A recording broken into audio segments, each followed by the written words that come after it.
Yes, I did that myself on myself. Hi, beautiful people, it's your girl Fabulously Nappy, and I'm here with a nail tutorial. So, getting right into it, I already prepped my nails and I did the other toenails off camera, and I'm just going to show you how I did my big toe. This particular toe, because this one doesn't, the nail bed or the natural nail for this toe got broken off. The other toenail is longer, so I preferred, doing the tutorial with this one. So, to start off, I scoop my polygel on my spatula and place it on my nail bed. And right now I'm just using the brush to push the polygel backwards to fill in the gaps, to fill in the cuticle area and the side walls as well. Now when you're doing this, you want to make sure that you don't push it too far back or don't push too much, because it's going to flood the cuticle area and it's going to go onto the skin, and you don't want that, because if it goes onto the skin first, you may start getting allergic reactions to some of the chemicals in the polygel. That's if you have sensitive skin. And also it's going to cause lifting quicker than it should when the nail starts growing out. Okay, so you want to make sure that you keep the polygel within the nail bed. All right, don't push it too far back onto the skin. Now after I fill the cuticle area and the side walls well, I start brushing out the polygel. Like what I'm doing right now is just pushing it outwards towards the free edge to extend it, and right there I'm just lifting it off the skin, because you don't want it stuck to your skin, because it's going to cause issues when filing and it's not going to look cute at all. All right, so you want to lift it, make sure it's lifted, and if it stays down, like it's just going to go like flat down, you don't want that. All right, you want it to have a smooth straight out edge, like how your natural nails would normally grow out. All right, so I'm just filling in, just brushing it out, making sure there are no bumps, lifting it off the skin as well.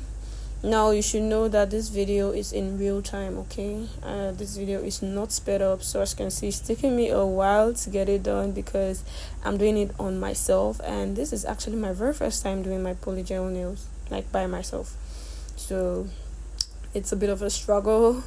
So but well, you'll see the end, the results came out bomb. Okay. So yes, I'm just making sure that I'm giving it a good shape. You don't want it to have that duck effect at the edges. Well, if it has that duck effect, you can just file it off, but then that's going to take much time. That's going to increase your time when it comes to filing. So giving the proper shape while you're building or while you're constructing is going to help to reduce how much time you're going to use when it comes to filing, especially if you're doing this for a client. Okay, so I'm just trying to get that edge in a nice square shape, and also making sure I'm lifting it off my skin.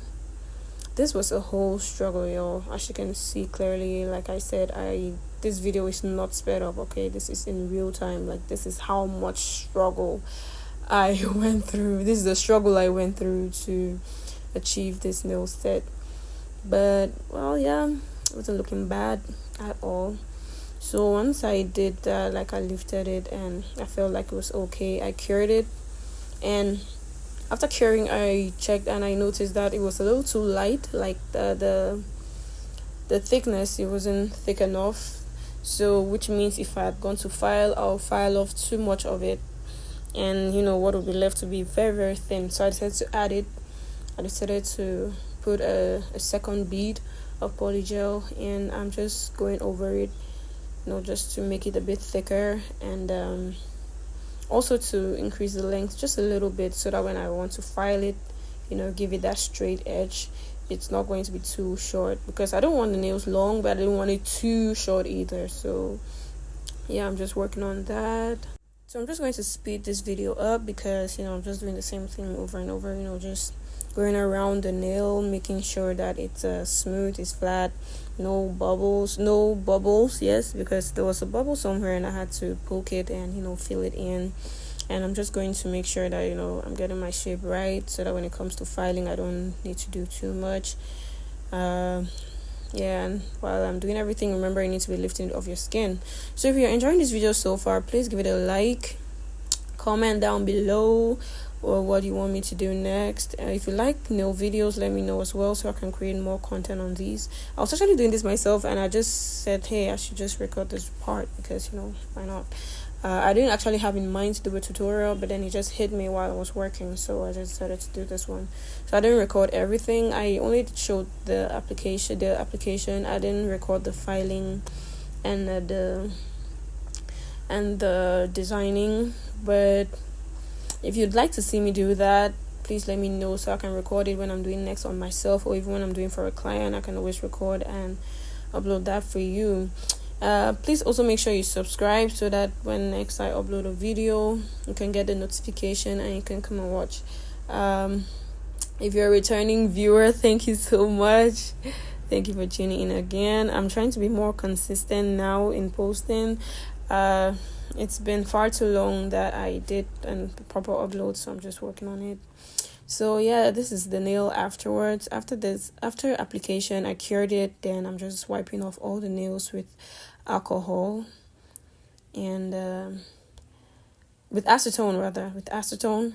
And after that, I got into filing. After filing, I did my designing and did my nail finishing, and this is the final result. If you like it, please give me a like, comment down below what you want to see next, subscribe to my channel, turn on your post notifications, and I'll see you all next time. Bye.